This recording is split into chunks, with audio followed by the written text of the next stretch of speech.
My name's Kevin. I'm 32, and I don't usually talk about my family online. But after everything that happened, I think I need to get it out. Maybe writing it down will help me make sense of the last 8 years. Or maybe I'm just tired of pretending like I wasn't used, stepped on, and tossed aside like I was just a stepping stone. Either way, this story starts with a promise I made when I was 24 and ends in a courtroom, with a single question from a judge that shut my brother up for good. I come from one of those families where expectations are heavy, love is conditional, and sacrifices are rarely acknowledged, let alone returned. My parents were old school in every sense, strict, prideful, and obsessed with appearances. My dad worked construction until a back injury put him on disability, and my mom ran a daycare out of the house to help pay the bills. We weren't poor, exactly, but every dollar had to stretch. Still, they had big dreams for their youngest son, my brother Jeremy. Jeremy was always the golden child. He got new shoes every school year, birthday parties with themes, tutors when his grades slipped. I, on the other hand, got what was left over. I don't mean that in a bitter way, it's just how it was. I wore his hand-me-downs, didn't get a license until I could pay for my own car, and started working part-time at 16. My parents always said, "You're strong, Kevin. You'll be fine.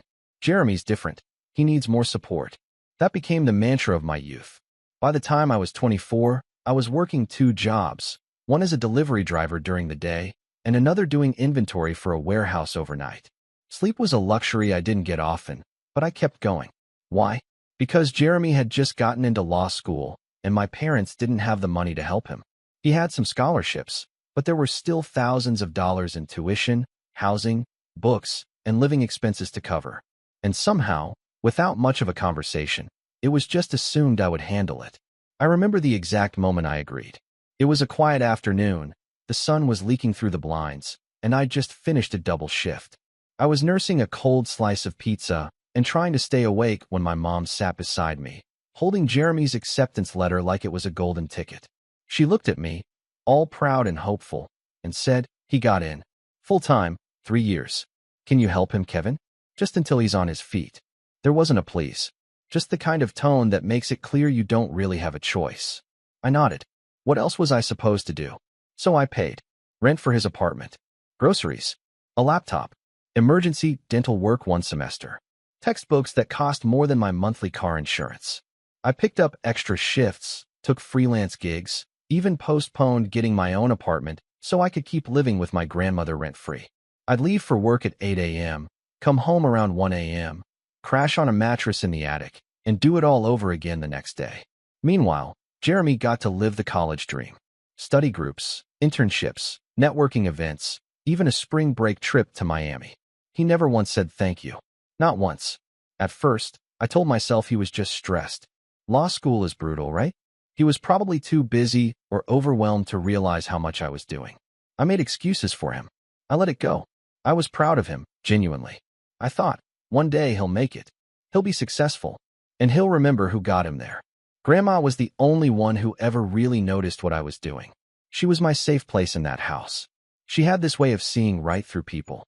Sharp eyes, sharper tongue, but soft hands.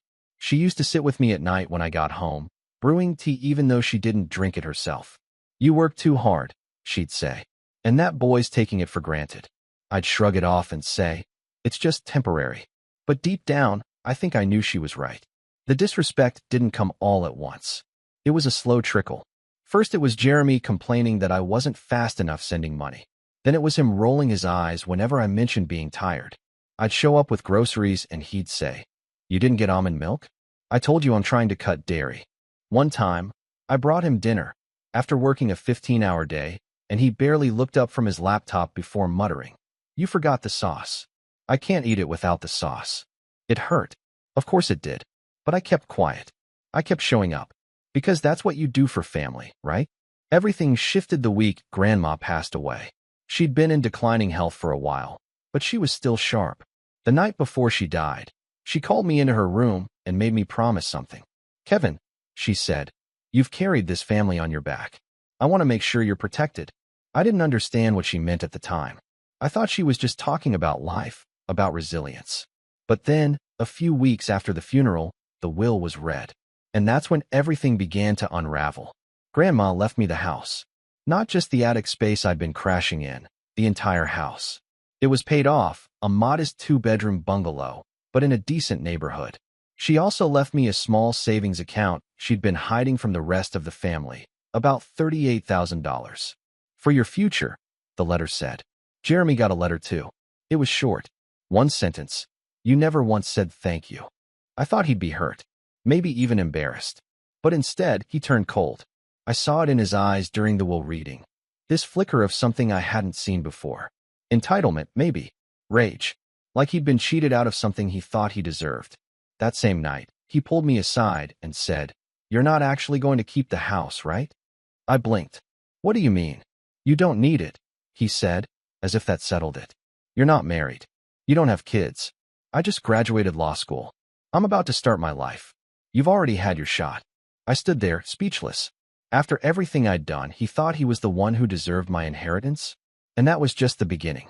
The next few weeks were a blur of passive-aggressive texts, phone calls from our parents urging me to do the right thing, and subtle threats from Jeremy. He hadn't even started his first job yet, and he was already talking like a lawyer. "Technically, we could contest the will," he said during one tense phone call. "You did live there. That could be considered undue influence." I laughed, because it sounded ridiculous. But then the letter came. Certified mail. Formal language. A lawsuit. Jeremy was suing me. He wanted half the estate, half the house value, half the savings. He claimed Grandma was mentally unfit when she wrote the will, that I manipulated her, that I took advantage of her kindness. And in a cruel twist, he quoted my own financial records as proof that I exploited her housing to enrich myself, because I hadn't paid rent. My hands shook as I read it. I didn't even know he had access to my financial records. I felt sick, betrayed, and worse, my parents sided with him. "He's just trying to build a future," my mom said. "You don't need to drag this through court. You two can split it. Be fair." Fair. That word haunted me. 8 years. 2 jobs. No vacations. No social life. No real rest. And somehow, I was the greedy one. I thought about settling. I really did. Just to make it stop. But then I remembered the sauce. The almond milk. The way he looked at me like I was just his delivery guy. And I remembered Grandma's voice. "I want to make sure you're protected." So I didn't settle. I hired a lawyer. A good one. Quiet, efficient, and more invested in justice than theatrics. We built our case slowly, carefully. I gathered receipts, texts, bank transfers, screenshots. I documented everything. And when the court date finally came, I walked into that room not as the tired older brother who'd always done what he was told, but as someone who was done being used. The courtroom was small, intimate. Jeremy sat across from me in a suit that probably cost more than my car. His smirk said he thought this would be quick, easy, that the judge would take one look at me, calloused hands, cheap watch, faded dress shirt, and rule in his favor. But then the judge opened the file and asked him one question, and everything changed. I didn't even hear the question at first. I was too focused on Jeremy's face, how relaxed he looked. Arms folded neatly in front of him, lips curved into that practiced, polished smile he probably spent hours perfecting in front of the mirror during law school. To the outside world, he looked like a rising professional, a picture of ambition and success. But to me, he was still the kid who used to fake stomachaches to get out of chores, the teenager who'd let me take the blame for breaking Dad's car window, the young man who never once said thank you when I drained every ounce of energy I had to make his future possible. The judge cleared his throat. "Mr. Bennett," he said, addressing Jeremy, "I see here that your brother transferred over $64,000 to your account across 3 years. Can you explain the nature of those payments?" The courtroom went quiet. Jeremy blinked, just once, like he hadn't expected that question so early. Then he shifted in his seat and said, casually, he was helping out. That was always the dynamic in our family. Kevin's always been the provider type. The judge didn't flinch. "So you acknowledge receiving that money?" "Yes." "And you believe that entitles you to half of your late grandmother's estate?" Jeremy gave a tight smile. "My brother lived in the property rent-free for years. He had access to her daily, and given her age, I believe undue influence played a part in the will's drafting. I'm simply asking the court to consider whether the estate was distributed equitably." There it was. That word again. Equitably. Like this was about fairness. The judge looked down at the papers again, flipping to a document we had submitted, the one I spent hours compiling, line by line. Transfers, grocery receipts, medical bills, rent payments, Cash App notes that said things like your electric bill or tuition due. He tapped his pen against the desk. So if your brother had not provided this support, the judge asked slowly, would you have been able to complete law school? Jeremy hesitated, only for a second, but it was long enough to leave a mark. He opened his mouth, probably to spin some story about how he could have taken loans or worked part-time. But before he could respond, my lawyer, Ms. Alvarez, stood up. If I may, Your Honor, she said. We have supporting testimony from the school's financial aid office indicating that the plaintiff exhausted his scholarship and aid limits by his second year. Mr. Kevin Bennett's support was the sole reason Mr. Jeremy Bennett could remain enrolled full-time. Jeremy's smile faltered, and for the first time, I saw something behind his eyes, panic. But this isn't where the story ends. This is just where the cracks started to show. The courtroom adjourned for the day, with a request from the judge for more documentation. Outside, Jeremy followed me into the parking lot. He looked furious. You think this is going to make you look like a hero? He hissed, keeping his voice low. You think you're going to win sympathy by parading receipts? I said nothing. He stepped closer. You want to play martyr? Go ahead. But don't act like you weren't leeching off Grandma. Living in that house for free? Come on, Kev. You're not the victim here. I wanted to say something. I really did. But my mouth wouldn't open. Not because I was afraid, but because I was done. That was the moment something shifted inside me. Like a switch flipped. For the first time in my life, I realized I didn't have to explain myself. I didn't have to beg anyone to see my side, or justify the years I spent sacrificing for people who saw me as nothing more than a stepping stone. I got in my car and drove away. Didn't say a word. But inside, I was already planning something bigger. The next few weeks were chaos. Jeremy ramped things up. He began calling family members one by one, spinning this story about how I'd manipulated Grandma, isolated her from the rest of the family, and tricked her into leaving me everything. My parents, of course, believed every word. My mom called me crying one night. Kev, can't you just give him part of the house? She begged. We're family. Don't let this tear us apart. Tear us apart, I said quietly. When was I ever part of this? She didn't answer. Dad's voice came on the line next. Son, be reasonable. You're not married. No kids. You can get an apartment somewhere. Jeremy needs that house. He's starting a family.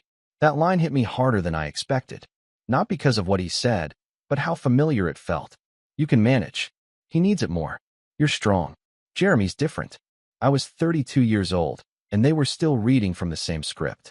I ended the call and blocked their number for the first time in my life. I started going through Grandma's things, hoping to find something, anything, that would help me emotionally, if not legally. That's when I stumbled across the red folder. It was tucked behind an old dresser drawer, wrapped in a plastic bag with a note attached. For Kevin. Use it only if you have to. My hands shook as I opened it. Inside were records, letters, documents, a copy of the will, but most importantly, audio recordings. Dozens of them. It turns out Grandma had been quietly recording conversations in the house for the last few years of her life. She told me once she didn't trust people when they think the old lady isn't listening. I thought it was a joke, but she was dead serious. I spent 3 nights listening to those recordings, and what I heard made my stomach turn. Jeremy, talking to her like she was a burden, asking for money, yelling when she said no, even mocking her memory loss. You don't remember, huh? Maybe Kevin should just write the will for you since he's your favorite. One recording, in particular, stood out. It was dated 3 months before she died. Her voice was calm but firm. I'm leaving the house to Kevin, she said. He's the only one who earned it. Jeremy's never even said thank you. All he does is take.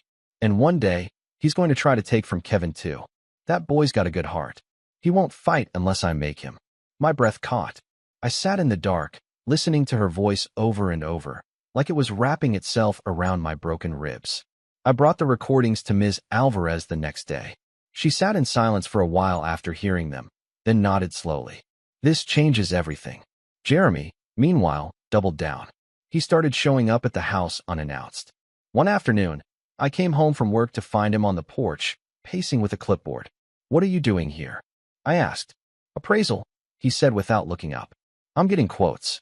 We'll need to split the value. You don't live here. He scoffed. Neither did you, technically. That was it. I called the police. He left before they arrived. But that was the last straw for me. The next week, we filed for a restraining order. My phone blew up. Voicemails from cousins. Texts from my aunt. My mother even showed up at my work, demanding to talk. I ignored them all. I'd spent my life playing the good son, the dependable brother, the one who cleaned up messes and kept the peace. Not anymore. Not when peace came at the cost of my dignity. Court was scheduled for 3 weeks later. In that time, Jeremy launched one final campaign to win the public narrative. He posted on Facebook a long, dramatic post about betrayal, about how he sacrificed everything for family, only to be cheated by the very people he loved. He didn't name me, but he didn't have to. Everyone knew who he was talking about. People commented. Some defended him. Others stayed silent. But one comment caught my eye. It was from his ex-girlfriend, the one he dated in law school. All it said was, "Funny how you left out the part where your brother paid your rent for 3 years." Jeremy deleted the post an hour later. And the day before the hearing, he texted me. Just 4 words. "You'll regret this, Kev." But the truth is, I didn't. Because what he didn't know, what no one knew yet, was that I had Grandma's voice. On tape. Documented. Honest. And painfully clear. And when the judge pressed him in court, when she asked about the $64,000, the recordings, the pattern of entitlement that spanned nearly a decade, I saw it all crumble in his face. Because what happened next? No one in that courtroom was prepared for it. I wish I could say I walked into that courtroom the next morning with my head held high, bursting with confidence, vindicated, and ready to watch my brother squirm. But that would be a lie. The truth is, I barely slept the night before. My stomach twisted itself into knots so tight I could hardly breathe. I paced my living room for hours, staring at the folder of evidence on the kitchen table, Grandma's recordings, my transfer receipts, legal documents. And for the first time since this entire mess began, I allowed myself to ask a question I'd been avoiding for months. What if I lose? Not just the case, but everything. Because let's be real, this wasn't just about the house, or the money, or even the will. This was about my entire identity. For 8 years, I'd poured myself into someone else's future. I put off my own dreams, my own goals, my health, my relationships, my mental peace, all of it, for the sake of Jeremy. If a judge decided that none of that mattered, that it could all be twisted and erased by a few legal technicalities in Jeremy's entitled charm, what did that say about me? Who was I, outside of being the one who held everything together? I sat there at 2 a.m., lights off, a cup of tea going cold in my hands, Grandma's old mug with the chipped rim, and for the first time in years, I let myself cry. Not out of anger, not even sadness, just exhaustion. Absolute, soul-deep exhaustion. That was rock bottom for me. Not the lawsuit, not the betrayal, but the realization that I didn't know who I was if I wasn't sacrificing myself for other people. That morning, I put on my only suit. It was slightly too big, bought for a job interview years ago that I didn't get. I stared at myself in the mirror, trying to fix the collar, and for a second I almost laughed. Jeremy would walk into court in some $900 tailored ensemble, shiny shoes, and a haircut that probably cost more than my monthly grocery bill. Me? I looked like someone who'd been fighting uphill for a decade. But for the first time, I didn't hate what I saw. Because everything I'd done, every scar, every tired line on my face, every dollar I'd spent, was real, honest, earned. And Jeremy? He was about to find out what that kind of quiet strength really looked like. Court that day was different. Jeremy didn't smirk as much. He looked tense, eyes darting toward my lawyer's briefcase more than once. His new suit looked sharp, sure, but his hands kept tugging at the cuffs, adjusting buttons, tapping against the table. That cool, polished exterior he'd worn like armor was starting to crack. And me? I didn't say much.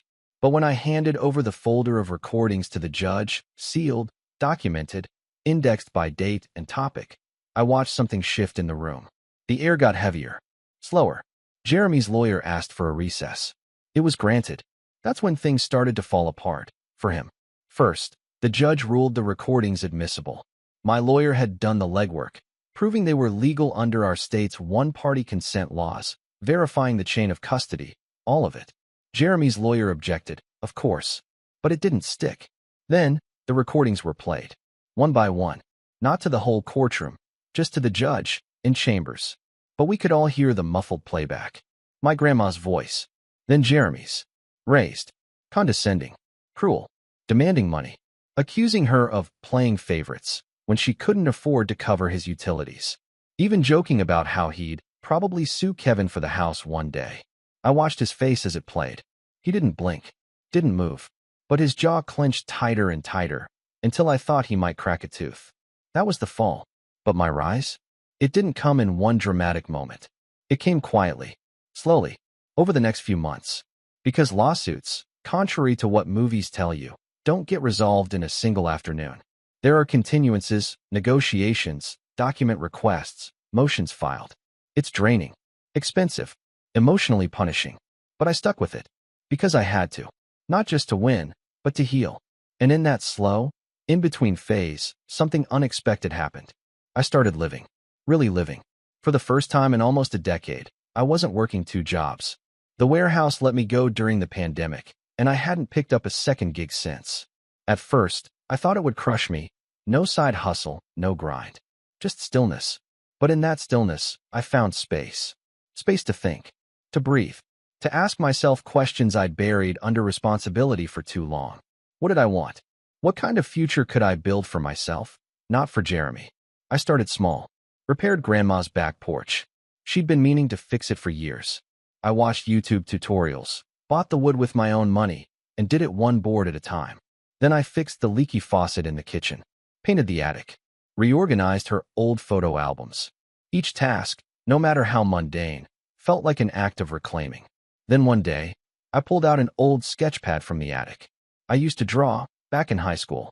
Stopped around the time I started juggling work and night shifts. But Grandma had saved the sketchbook, tucked in a box labeled Kevin's Stuff. Do not toss. I flipped through it. Bad anime characters. Fantasy castles. A few awkward self-portraits. I laughed. Then I picked up a pencil and started sketching again. It felt weird at first. Like wearing shoes you forgot you owned. But then it felt right. I started drawing every night. Sometimes for hours. Eventually, I scanned some pages, cleaned them up digitally, and posted them online. I didn't expect much. Just wanted to share. But then people started commenting. Liking. Following. Someone messaged me asking if I took commissions. It wasn't much, just $50 for a custom illustration. But that was the first money I'd earned from something purely mine in years. It lit something in me. So I kept going. Opened a small Etsy shop. Started freelancing a little on the side. I didn't become some overnight art influencer. But slowly, quietly, I started building something real. Something that didn't rely on anyone else's approval or permission. At night, I'd sit on the newly fixed porch with a cup of tea, still using Grandma's chipped mug, and watch the sun dip behind the neighbor's roof. I'd listen to crickets, feel the cool air, and think about everything I'd lost. But more importantly, I thought about what I'd gained. Boundaries. Self-worth. A vision for my own future. I wasn't the family mule anymore. I was just Kevin. And that was enough. But while I was quietly rebuilding, Jeremy was quietly unraveling. Word got around. The recordings leaked, somehow. Probably from someone at the courthouse, or maybe Jeremy's own lawyer. Either way, the audio made its way to a few extended family members. Then to a couple of mutual friends. It wasn't long before people started whispering. Then the job offers dried up. Jeremy had passed the bar, but firms started pulling interviews. Cultural fit became the buzzword. He didn't say anything to me directly, but I heard from a cousin that he'd lost 2 internships back to back. Apparently, someone emailed the firm a transcript of his courtroom testimony. The internet never forgets. Then came the desperation. Out of nowhere, I got a message. From him. Just 2 lines. Let's talk. I want to fix this. I stared at it for 10 full minutes. I didn't reply, because by then, I finally understood. This wasn't my mess to fix. Let him sit in the silence for once. Let him carry the weight. But little did I know, Jeremy wasn't done yet. And his next move wasn't just desperate, it was dangerous. Because when a narcissist starts losing control, they'll burn the whole house down just to feel the warmth. And I was about to find out just how far Jeremy would go when he realized the narrative was no longer in his hands. I'd like to say I saw it coming. That I recognized the signs, the silence, the message, The too little too late attempt at peace from someone who had spent his entire life taking and never once giving back. But the truth is, I thought Jeremy was done. I thought the leak of the recordings, the damage to his reputation, the fallout from our court battle would be enough. I thought he'd finally back off. But people like Jeremy don't lose. Not in their own minds. They rewrite the story. They twist it, edit it, cut out the parts that make them look bad until they believe their own fiction. And if that doesn't work, they come back swinging, uglier than before.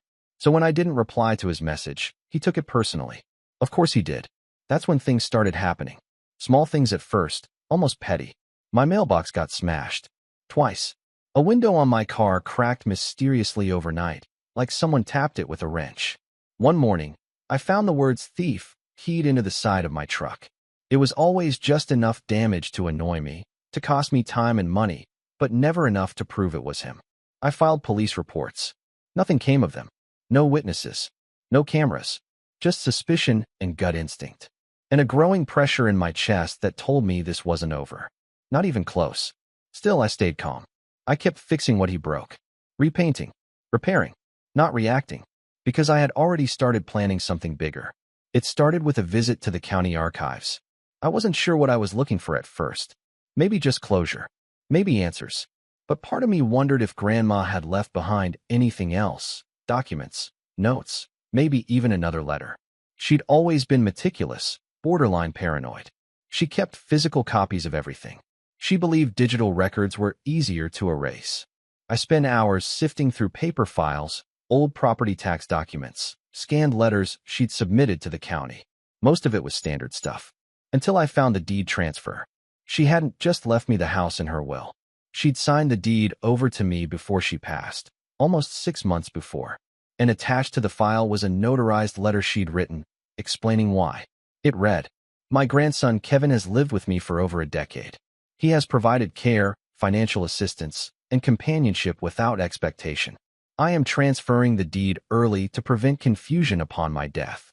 My other grandson, Jeremy, has not been involved in my care and has shown only financial interest in this property." It was dated, notarized, witnessed, and recorded properly, which meant Jeremy's entire lawsuit, dead in the water. Even if the will had been thrown out, which it wouldn't be, the house wasn't part of the estate anymore. It was mine, legally and cleanly. No contest. No loopholes. No gray area. I sat there in the quiet, fluorescent-lit archive room, reading the letter over and over, my heart pounding. This wasn't just protection. This was a message. Grandma had known. She had seen what Jeremy was, even before I did. And she made sure he couldn't touch what I'd built with her. That changed everything. Because now, I had leverage. And for the first time, I could fight on my terms. I copied the deed documents, scanned the letter, made several backups, stored them on a hard drive, in cloud storage, and printed off extra copies. One for my lawyer, one for my safe, and one I kept in my truck, just in case. Then I called Ms. Alvarez. When I told her what I'd found, there was a pause. Then a slow, knowing chuckle. "Well," she said, "that's quite the trump card." She recommended we wait. Let Jeremy keep pushing. Let him keep digging his own hole. And when the time came, we dropped the deed like a hammer. But I wasn't done yet. Because this wasn't just about winning anymore. This was about revealing. Jeremy had built his whole identity on a lie. That he was the self-made golden child. The successful attorney who pulled himself up by his bootstraps while his loser older brother mooched off their sweet old grandma. That story was how he got internships. How he networked. How he fooled friends, professors, girlfriends, colleagues. And I was going to rip it wide open. So I started gathering. Not just legal documents, but stories, testimonies, evidence. I reached out to his ex, the one who'd commented on his Facebook post. At first, she was hesitant, understandably. But once I explained what he was trying to do, she opened up. Turns out, she'd loaned him nearly $5,000 during their relationship. He never paid her back. She still had the Venmo records and texts where he promised he would. She sent them to me. I found another classmate he ghosted after borrowing money for textbooks. A guy he promised to pay back after his first clerkship. Never happened. That guy had the emails to prove it. I reached out to a former roommate. Jeremy had skipped out on 3 months of rent before moving out suddenly. Never responded to texts, never sent the money. Piece by piece, I built a pattern. Jeremy didn't just take from me. He took from everyone. And then I did something that, in hindsight, may have been petty, but it was also strategic. I started a blog, anonymous at first, titled, Built on Lies. I posted my story, just the facts, no names, no identifying details, just a story about two brothers, one who sacrificed everything for the other, and one who repaid it by suing him for a house he never earned. I included screenshots, redacted but real, receipts, quotes, journal entries, testimonies, with permission. I linked the timeline. I showed the numbers. It didn't go viral, but it picked up traction, quietly. A few dozen shares, then a few hundred. Some legal subreddits picked it up. A law student forum discussed it. One user commented, "Whoever this Jeremy guy is, I hope the judge buries him." I didn't reply. I didn't need to, because I had something even better than internet sympathy. I had a plan. Court was coming up again. Jeremy had filed yet another motion, this time trying to freeze the estate assets until a final ruling. It was a stall tactic, but it forced us back into court. That was when Ms. Alvarez gave me the green light. "Let's go public," she said. "You have nothing to hide." So we filed a motion to dismiss. Attached to the motion, the notarized deed transfer, the letter from Grandma, the receipts, and a counterclaim requesting legal fees, damages, and sanctions for malicious prosecution. We served Jeremy 2 days before the hearing, and that's when he snapped. I didn't know it at first, but later that week, I came home to find my front door wide open. I froze. It had been kicked in hard. Splinters all over the porch. Furniture overturned. Drawers dumped. My laptop was gone. So was the external hard drive I used for backups. At first, I panicked. Thought everything was gone. But Jeremy had made a mistake. He didn't find the envelope taped behind the water heater, the one with a full backup. He also didn't realize that my most important files weren't stored locally, but in encrypted cloud storage, with passwords I never wrote down anywhere physical. I called the police, filed the report. The responding officer asked if I had any suspects. I didn't name him. Didn't have to. 2 days later, I received a text from an unknown number. "You really think you've won? You have no idea what's coming." That was his final mistake, because I took it straight to the judge, and the next hearing wasn't just about the house anymore. It was about him, and I hadn't even used my final card yet, because there was one more recording Grandma left behind, one I hadn't submitted yet, one that would make the courtroom fall completely silent. But I was saving that for the perfect moment, the moment Jeremy thought he still had a chance, the moment he'd stand up in court and lie one last time, and I'd finally get to say, "Play the tape." It didn't happen all at once. Revenge, real revenge, the kind that doesn't just feel good, but sticks, doesn't come in an explosion. It comes in a series of small, intentional decisions. Controlled, patient, ruthless without ever raising your voice. That final court date landed on a gray Thursday morning. It had rained the night before, and the courthouse parking lot was slick, puddled, and mostly empty. I got there early, sat in my truck for a while, staring at the building. My hands were steady. My mind was clear. I wasn't nervous. I wasn't even angry anymore. I was ready. Inside, the courtroom filled slowly. My lawyer, Ms. Alvarez, greeted me with a small nod. "He's here," she said simply, glancing behind me. I turned to see Jeremy walking in, flanked by his attorney. But he looked different now. Deflated. His hair was overgrown, his posture a little slouched, his once pristine suits now wrinkled and tired. No smirk, no swagger, just tension behind the eyes. Like a man who'd spent months trying to glue together the pieces of a public image that wouldn't stop falling apart. The judge entered. Everyone rose. The hearing began. Jeremy's lawyer launched into a speech about misunderstandings, about family tensions, about how Jeremy had only ever acted in good faith. He painted the picture of a man who'd been denied his rightful inheritance and was merely seeking what was fair. It was hollow. Everyone in the room could feel it. Then it was our turn. Ms. Alvarez didn't bother with dramatics. She let the evidence speak. She submitted the full deed transfer documents, the notarized letter, the financial records, and our motion to dismiss. Then, she calmly moved to present our counterclaim for legal fees, damages, and malicious prosecution. The judge reviewed everything silently. Then he looked at Jeremy. "Mr. Bennett," he said, "I find it deeply concerning that you proceeded with this suit despite clear documentation showing the property was no longer part of your grandmother's estate. I am inclined to rule in favor of the respondent's motion to dismiss. Jeremy shifted in his seat. He opened his mouth, and that's when I knew. This is it. He still thought he could talk his way out. I understand the deed was transferred, he began. But if I could just clarify the situation with the care arrangement. He was winding up to spin it. To sell a sob story. He wanted sympathy. To cast doubt. To muddy the waters. I looked at the judge. Your Honor, I said, rising slowly. With your permission, there's one more piece of evidence I'd like to submit. He nodded. I reached into my briefcase and pulled out a single USB stick. Labeled in my handwriting. December 14th, kitchen. The judge gave a signal. A court officer brought the laptop forward. The audio began to play. It was quiet at first. Just background clinking. My grandma's voice, weary but lucid. Then Jeremy's voice, sharp, entitled, unmistakable. I don't care what your will says, Grandma. You know Kevin's gonna twist it. He always does. You're old, you don't remember things. Hell, I could take that house tomorrow, and he'd just let me. You think he's strong? He's weak. He exists to carry us. That's all he's good for. There was a pause. Then my grandma, with a tired but steely voice, said, Then maybe it's time someone dropped you. The courtroom went still. Jeremy's face went pale. His lawyer leaned in, whispering something, but he wasn't listening. He just sat there, blinking, like the ground had opened under his feet.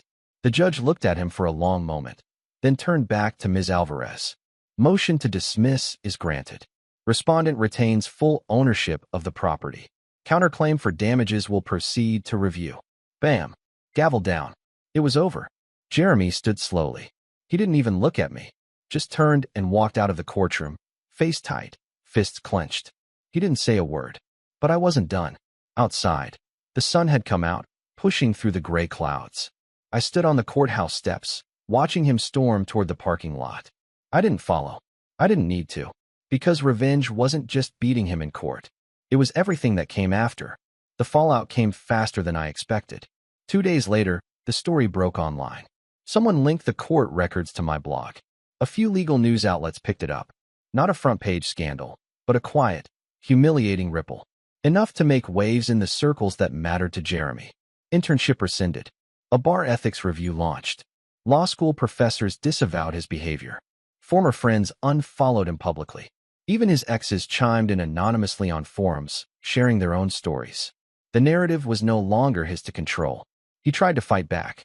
Released a statement online, some vague non-apology about family trauma and miscommunications.